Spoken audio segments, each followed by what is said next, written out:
আরে বেটা, এ তুমি কি করছো? স্যার, আমি তো কাজ করতেছি। কাজ করো মানে? কে এখানে ঠিকাদার? তাড়াতাড়ি বাইরে আসো।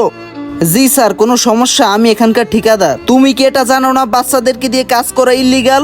স্যার, আমি এই বাচ্চাকে অনেক বুঝাইছি, কিন্তু এই বাচ্চা আমার কোনো কথাই শুনে না।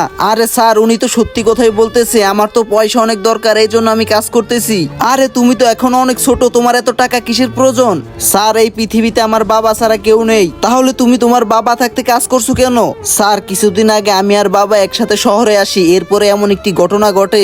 সেটি জানার আগে তুমি যদি আল্লাহকে ভালোবাসো তাহলে ভিডিওটি লাইক দিয়ে চ্যানেলটি সাবস্ক্রাইব করো। আর তুমি যদি শয়তানকে ভালোবাসো তাহলে কিছুই করতে হবে না।